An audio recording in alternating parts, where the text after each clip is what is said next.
नमस्कार दोस्तों, स्वागत है आपका खबरनॉमिक्स में। उम्मीद करता हूँ आप सभी कुशल मंगल होंगे।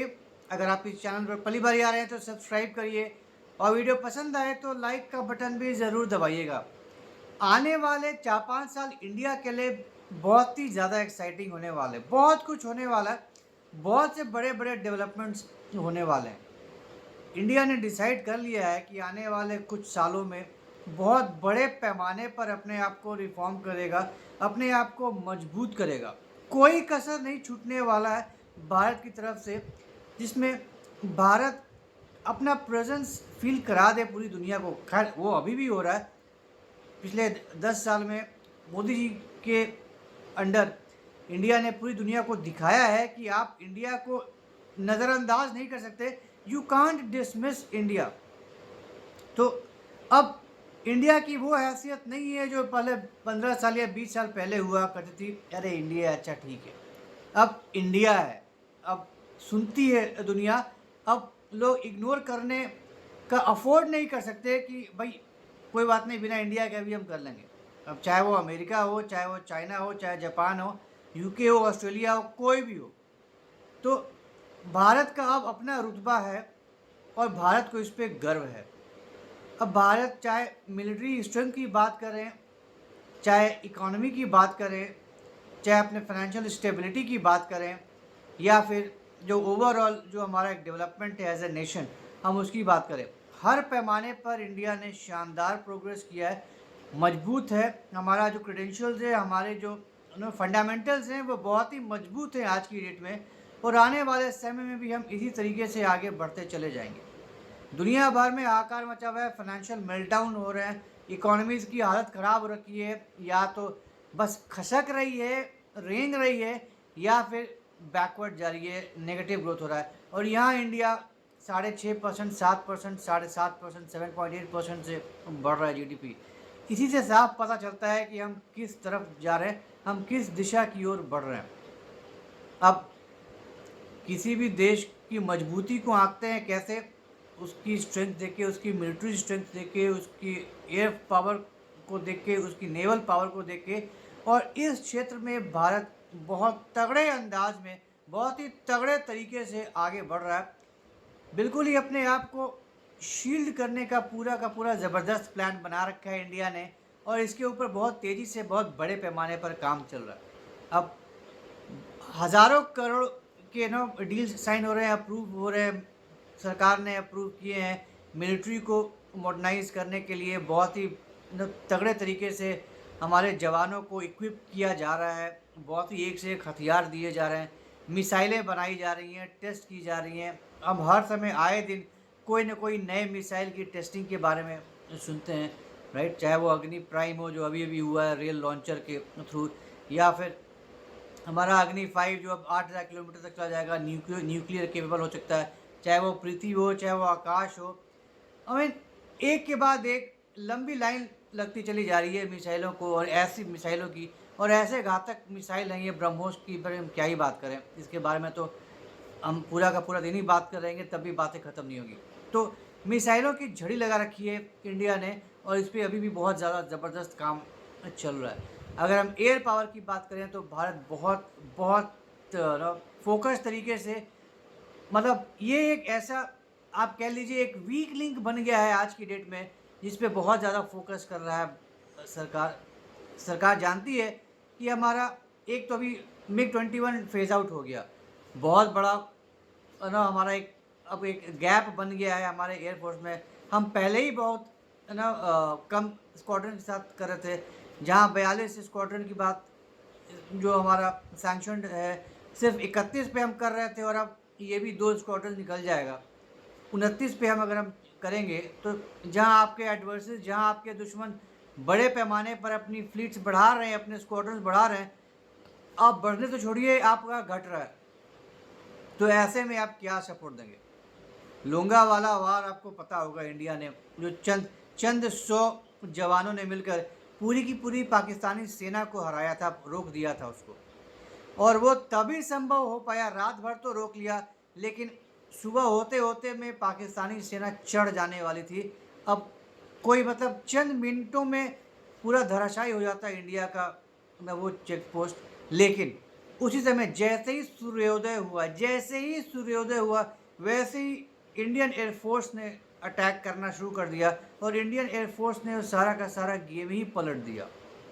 अगर इंडियन एयरफोर्स नहीं होती तो फिर वो लोंगावाला का दूसरा ही कहानी होता, इंडिया बहुत बुरी तरह हार चुका होता, पाकिस्तान घुस चुकी होती इंडिया के अंदर उधर से। तो ये पावर है एयरफोर्स का, ये ज़रूरत है, ये इम्पोर्टेंस है एयरफोर्स का। तो एयरफोर्स पे बहुत ज़्यादा ध्यान है और आने वाले समय में भारत सरकार कोई कसर नहीं छोड़ना चाहती अपने एयर डिफेंस को मजबूत रखने के लिए, अपने एयर पावर को मेंटेन रखने के लिए। अब तो ये भी बात करती है एयरफोर्स कि अब हमें सिर्फ 42 ही नहीं चाहिए। जिस तरीके से हमारे एडवर्सरीज तैयार हो रहे हैं, जिस तरीके से हमारा खतरा बढ़ता चला जा रहा है, चाइना हो चाहे पाकिस्तान हो, अब तो नया नालायक बांग्लादेश भी उठ खड़ा हुआ है। तो ऐसे में अब हम सिर्फ 42 के ही भरोसे अब हम नहीं रह सकते, हमें अब और बढ़ाना पड़ेगा। हो सकता है 45 करना पड़े, हो सकता है 50 स्क्वाड्रंस करना पड़े। तो जहां आप 50 स्क्वाड्रंस की बात कर रहे हैं और आज आपके पास 30 स्क्वाड्रंस भी नहीं है, ये बहुत बड़ा गैप है और दुश्मन इस चीज़ को देख रहा है, समझ रहा है और ये सही नहीं है। इसीलिए इंडियन गवर्नमेंट ने बहुत बड़े पैमाने पर वॉर फुटिंग पे इस गैप को कम करने का ठान लिया है। और अभी हमने न्यूज़ पढ़ा ही था कि 62,000 करोड़ से ज़्यादा अभी डील हुआ है HAL के साथ 97 तेजस के लिए। तो अब आने वाले समय में तेजस बनना शुरू हो जाएगा, एक एक करके 2-2 3-3 करके इंडक्ट होने शुरू हो जाएंगे इंडियन एयरफोर्स में। अब GE के साथ जो इंजन बना के देगा उसके साथ भी लफड़ा ख़त्म हो गया है, अब वो भी अब पहले की बात हो गई। तो अब वो भी अब लगातार अब कंटिन्यूस बेसिस पर इंजन्स आती रहेंगी, जैसे जैसे इंजन्स आती रहेंगी वैसे वैसे हमारा तेजस बनता जाएगा, फ्लीट में शामिल होता जाएगा। तो ये बहुत बड़ी बात है, ये बहुत अच्छी बात है, बहुत ही बड़ा डेवलपमेंट है। सुकोई 30 हम सब जानते हैं हमारा मेन स्टे है, बहुत ही शानदार है, बहुत ही तगड़ा है, उसको भी और मॉडर्नाइज करते 30 सुकोई को बिल्कुल और ज़्यादा मॉडर्नाइज करने पे भी काम चल रहा है, अप्रूवल मिल गया है, उसको और ज़्यादा घातक बनाया जाएगा, और ज़्यादा उसमें मॉडर्नाइजेशन किया जाएगा ताकि उसकी जो क्षमता है और कई गुना ज़्यादा बढ़ जाए। तो आने वाले चंद सालों में हमारा एक अच्छा खासा 2 स्क्वाड्रन के करीब सुकोई 30 भी बहुत ही तगड़े तरीके से हमारा वो मॉडर्नाइज हो जाएगा और भी ज़्यादा पावरफुल हो जाएगा। राफेल की बात करें तो क्या ही कहने, सबसे तगड़ा अभी हमारे खेमे में जो प्लेन है वो राफेल है। ऑपरेशन सिंदूर में क्या कमाल दिखाया था राफेल ने, क्या ही कहने।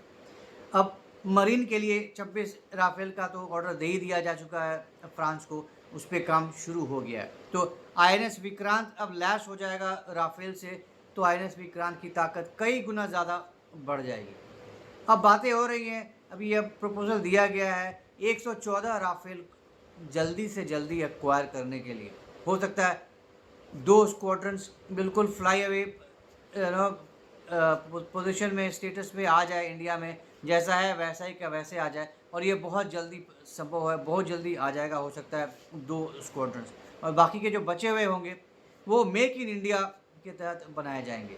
तो अगर मेक इन इंडिया के तहत बनाए जाएंगे तो ये बहुत बड़ी बात होगी। 60% क्लोज टू 60% जो हमारा होगा उसमें कंपोनेंट वो भारतीय होंगे, इंडियन कंपोनेंट्स के साथ बनाए जाएंगे राफेल, मेक इन इंडिया के तहत बनाए जाएंगे। तो ये बहुत बड़ी उपलब्धि होगी। तो हमारे 114 राफेल भी अब बहुत ज़्यादा समय नहीं लगेगा हमारे इंडियन एयर फोर्स में शामिल होने के लिए, तो अब राफेल भी आ जाएगा। तो अब क्लोज टू जब सारे इकट्ठे आ जाएंगे, मरीन वाला आ जाएगा, हमारा ये 114 आ जाएगा, और जो हमारे पास पहले से जो 2 स्क्वाड्रंस ऑलरेडी हैं, सब मिला जुला के तकरीबन 176 180 राफेल हो जाएंगे। बहुत बड़ी ताकत हो जाएगी, बहुत बड़े पैमाने पर हमारा स्ट्रेंथ बढ़ेगा। अब आ जाए हम 5th जनरेशन जेट्स पे, यहाँ सबसे बड़ा पेच है। अब F-35 kind of right of हो चुका है, उस पर अब कोई बातें नहीं कर रहा है, उस पर कोई डिस्कशन नहीं हो रहा है। जो रवैया है अमेरिका का, जो रवैया है डोनाल्ड ट्रंप का, इतना ज़्यादा रिश्ता बिगड़ चुका है आज के डेट में कि अब उसके बारे में बात करना ही शायद इंडियन गवर्नमेंट को गवारा नहीं है। तो ज़्यादा अब यही लग रहा है, जिसकी पूरी संभावना है कि अब Su-57 ही आएगा अब इंडिया में, 5th जन जेट्स आ जाएंगे इंडिया में, और हो सकता है 6 से 7 स्क्वाड्रंस ले ले इंडिया Su-57 के। तो दो दो स्क्वाड्रंस बिल्कुल ही फ्लाई वे रशिया से आ जाएंगे और बाकी के जो बचे हुए 5 स्क्वाड्रंस हैं वो मेक इन इंडिया के तहत बनेंगे। तो रशिया इसके लिए पूरी तरह से तैयार है, ट्रांसफ़र ऑफ टेक्नोलॉजी भी करेगा, पूरा का पूरा सपोर्ट भी करेगा। हमारा जो अपना स्वदेशी एमका बन रहा है उसमें भी सपोर्ट करेगा, टेक्नोलॉजी में उसमें भी सपोर्ट करेगा। तो हर तरीके से Su-57 के लिए अच्छे संकेत हैं, फेवरेबल कंडीशंस हैं, सारा का सारा कुछ जो कुछ भी मतलब ऐसा कोई पेंच वाला कोई सवाल नहीं है। It's as good as any other aircraft और उनको उड़ाने वाले तो हमारे भारतीय पायलट्स ही होंगे, तो फिर क्या ही कहने। तो अगर ये सारा का सारा जो प्लान्स हैं वो मटेरियलाइज हो जाता है, हमारा राफेल 114 बन के तैयार हो जाता है, हमारे तेज़ी के साथ इंडक्ट होते चले जाएंगे एक के बाद एक। Su-57 जब सारे के सारे स्क्वाड्रंस आ जाएंगे तब हम काफ़ी ज़्यादा तगड़े तरीके से तैयार हो जाएंगे, हमारा एयरफोर्स काफ़ी मजबूत हो जाएगा। और वैसे स्थिति में फिर ना पाकिस्तान कभी, खैर पाकिस्तान तो सोच भी नहीं सकता, उसकी इतनी औकात ही नहीं है कभी, और ना होगी, और ना ही चाइना हिम्मत करेगा कि वो भारत के ऊपर उंगली उठाए, भारत की ओर गंदी नज़र से देखे या फिर और कुछ प्लान करे। तो और बांग्लादेश का ही तो मतलब कब मसल देगा, कब फूंक मार देगा और फेंका जाएगा पता नहीं। तो इसकी तो खैर कुछ बातें नहीं, इसको तो अलग तरीके से ही किया जाएगा। और अब तो एयर डिफेंस की हम बात कर रहे हैं, S-400 जो पहले से हम 3 बैटरीज के साथ काम कर रहे हैं, आने वाले 2 साल में हमारे पास बाकी के बचे हुए 2 बैटरीज भी आ जाएंगी। और अब इंडिया और बैटरीज लेने का प्लान कर रहा है, बहुत जल्दी हो सकता है इस पर भी कोई करार हो जाए। दिसंबर में पुतिन आने वाले इंडिया में, तो कयास यही लगाए जा रहे हैं कि इस विज़िट में बहुत कुछ हो सकता है।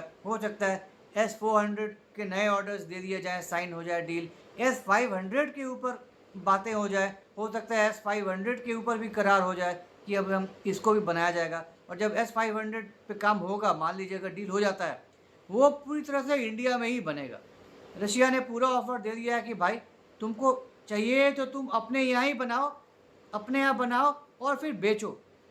तुम्हारे बहुत सॉलिड कॉन्टैक्ट्स हैं, बहुत अच्छे रिलेशंस हैं अलग अलग कंट्रीज़ के साथ, तो तुम S-500 बनाओ और S-500 बेचो भी। तो इससे बढ़िया बात और इंडिया के लिए क्या हो सकती है, राइट। तो पुतिन के विज़िट का इंतज़ार किया जा रहा है, बहुत टाइम नहीं है, बस अक्टूबर दिसंबर 2 महीने अक्टूबर नवंबर दिसंबर में पुतिन होंगे इंडिया में। तो इस विज़िट पे बहुत कुछ बड़ा होने वाला है, पूरी दुनिया की नज़र होगी पुतिन की इस इंडिया विज़िट पे।